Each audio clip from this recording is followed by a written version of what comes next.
dosen pengampu mata kuliah makro kita di kelas ekonomi 2023E.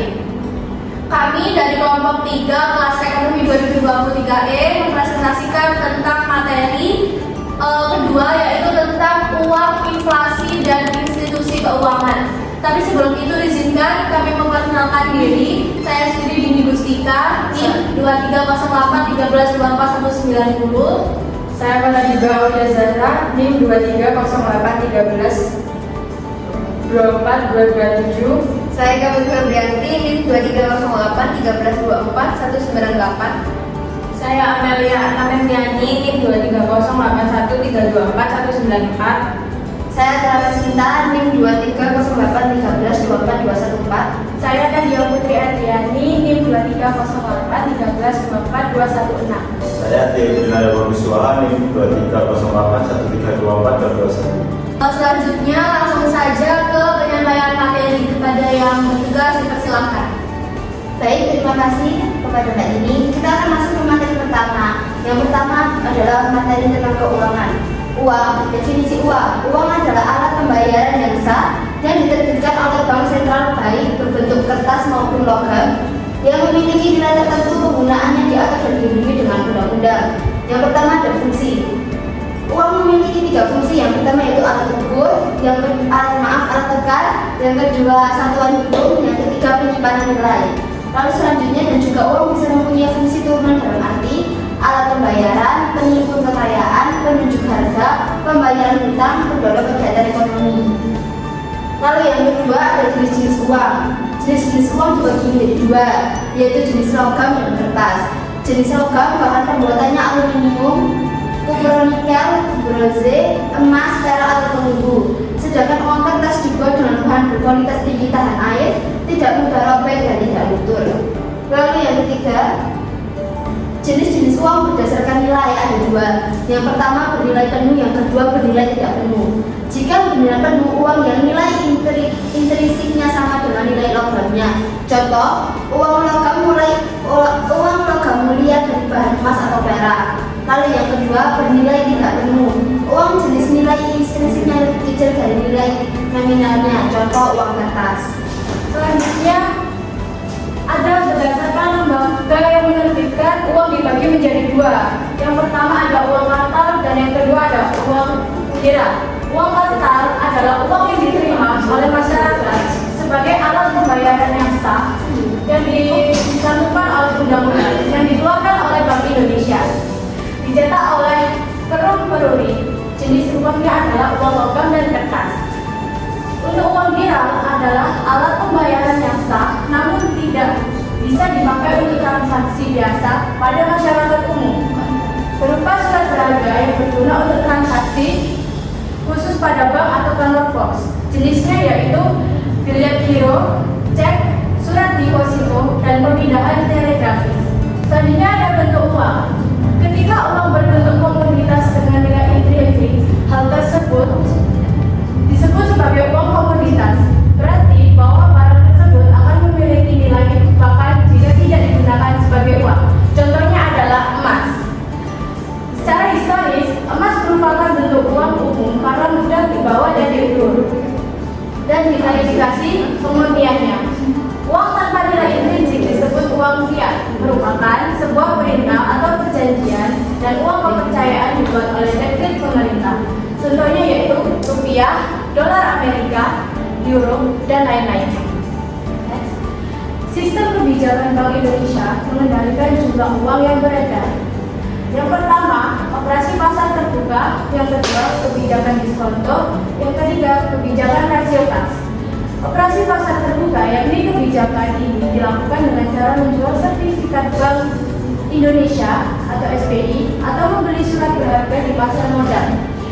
Yang kedua, kebijakan diskonto, yakni kebijakan bank sentral salah mengatur jumlah uang yang beredar dengan cara menaikkan atau menurunkan suku bunga. Yang ketiga, ada kebijakan rasio kas. Kebijakan bank sentral dengan cara membuat perubahan atas cadangan minimum yang harus disimpan oleh bank. Teori nilai uang. Teori nilai kuantitas atau Irving Fisher berpendapat bahwa nilai uang tergantung pada jumlah uang yang beredar, kecepatan uang beredar, berpindah tangan, dan jumlah barang yang berdagangkan. MV sama dengan PT. M jumlah uang yang beredar, P kecepatan peredaran uang, P harga barang, T jumlah barang yang berdagangkan. Teori nilai uang. Teori persediaan kas menyatakan bahwa nilai uang tergantung pada jumlah uang yang disimpan untuk persediaan kas dari sebagian pendapatan masyarakat. Persediaan kas tergantung pada jumlah pendapatan dan tingkat suku bunga di pasar. M sama dengan K kurung buka BY kurung tutup. M jumlah uang yang beredar, K jumlah uang untuk persediaan kas, B harga barang, Y pendapatan. Inflasi adalah kenaikan harga barang dan jasa secara umum dan terus-menerus dalam jangka waktu tertentu. Sebaliknya, deflasi penurunan harga komoditas secara umum dan terus-menerus. Perhitungan inflasi dilakukan oleh Badan Pusat Statistik BPS dan memberikan angka daerah. Kenaikan harga satu atau dua barang saja bukanlah inflasi, kecuali kenaikan tersebut meluas atau menyebabkan kenaikan harga barang-barang ini lain. Selanjutnya yaitu penyebab inflasi. Yang pertama yaitu faktor permintaan atau demand pull inflation. Penyebab inflasi yang pertama disebabkan oleh permintaan akibat peningkatan jumlah uang beredar dalam jangka pendek. Peningkatan jumlah uang yang beredar dalam jangka pendek mempengaruhi tingkat suku bunga, berpotensi menurunnya dan dengan demikian meningkatkan jumlah konsumsi dan investasi secara keseluruhan. Yang kedua, peredaran mata uang jangka pendek menyebabkan perubahan besar pada harga barang supply or cost push inflation atau supply shock inflation. Faktor kedua disebabkan oleh pasokan dan menyebabkan naiknya harga penawaran suatu barang, seperti harga barang yang harus diimpor atau yang dikuasai oleh pemerintah, seperti kenaikan harga minyak tanah atau BBM, kenaikan harga minyak dunia, kenaikan tarif pokok listrik atau TBL, dan lain-lain. Selanjutnya yaitu biaya inflasi. Pada akhir tahun 1970-an, ketika inflasi Amerika Serikat mencapai sekitar 10% per tahun, diskusi mengenai inflasi mendominasi kebijakan ekonomi. Meskipun tingkat inflasi telah menurun dalam beberapa dekade terakhir, inflasi tetap menjadi variabel makroekonomi yang diawasi dengan ketat. Sebuah studi menemukan bahwa inflasi adalah istilah ekonomi yang paling sering disebutkan di surat kabar Amerika Serikat, jauh lebih tinggi daripada pengangguran di peringkat kedua dan produktivitas di peringkat ketiga. Inflasi dianggap sebagai masalah ekonomi yang serius sehingga diawasi secara ketat dan dibahas secara luas. Next. Distorsi pajak akibat inflasi. Banyak pajak yang diterapkan menjadi semakin bermasalah adanya inflasi, disebabkan karena anggota parlemen sering tidak mempertimbangkan adanya inflasi ketika menetapkan UU perpajakan. Salah satu contoh, inflasi dapat mendorong keinginan untuk menabung berkaitan dengan penerapan pajak terhadap keuntungan kapital. Inflasi akan melebihi ukuran dari keuntungan kapital dan secara tidak langsung meningkatkan beban pajak pada pendapatan. Contoh lain, pajak penghasilan memerlukan bunga nominal yang diperoleh pada tabungan sebagai pendapatan. Meskipun bagian dari tingkat bunga nominal ini hanya mengompensasi adanya inflasi. Next. Distorsi pajak akibat inflasi. Salah satu solusi selain menghilangkan inflasi adalah untuk melakukan indeks pada sistem perpajakan. UU pajak dapat ditetapkan ulang dengan memperhitungkan efek dari inflasi. Misalnya, pojok pajak bisa melakukan penyesuaian harga pembelian dengan menggunakan indeks harga dan menilai pajak berdasarkan pada keuntungan real yang ditentukan. Pajakan akan ditulis ulang sehingga inflasi tidak akan mengubah kewajiban pajak real yang harus dibayarkan. Namun, hal ini akan semakin merugikan kode pajak yang sudah dianggap terlalu rumit oleh banyak orang. Ini adalah laju inflasi di Indonesia dari Maret 2020 sampai dengan 2024.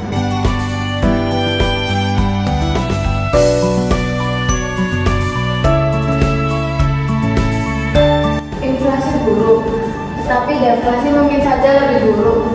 Beberapa ekonom berpendapat bahwa deflasi pada jumlah yang kecil dan dapat diprediksi deflasi mungkin menjadi suatu hal yang menguntungkan. Milton Friedman menunjukkan bahwa deflasi akan menurunkan tingkat bunga nominal rendah, akan mengurangi biaya dari pemegang uang. Seringkali inflasi muncul sebagai kejutan sehingga redistribusi kekayaan para debitur seringkali merupakan pihak yang kekurangan.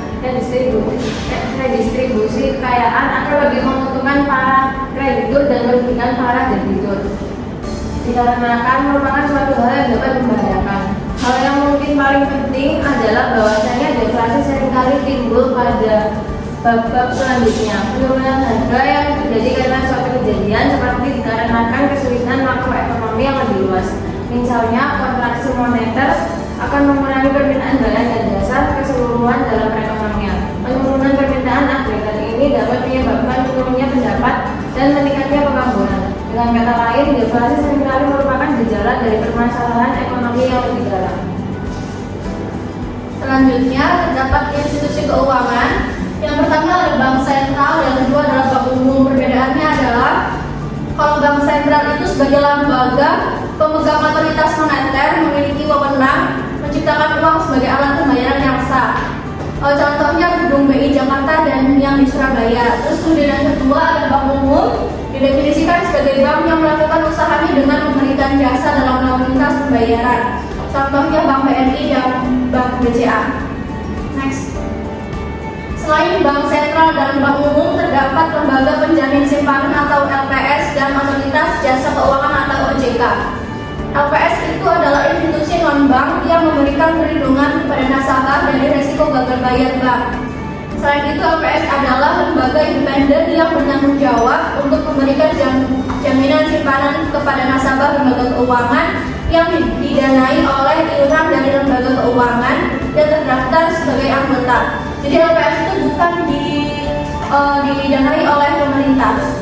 Terus yang kedua, otoritas jasa keuangan atau OJK, yaitu lembaga independen yang berfungsi menyelenggarakan sistem pengaturan dan pengawasan yang terintegrasi terhadap keseluruhan kegiatan di sektor jasa keuangan.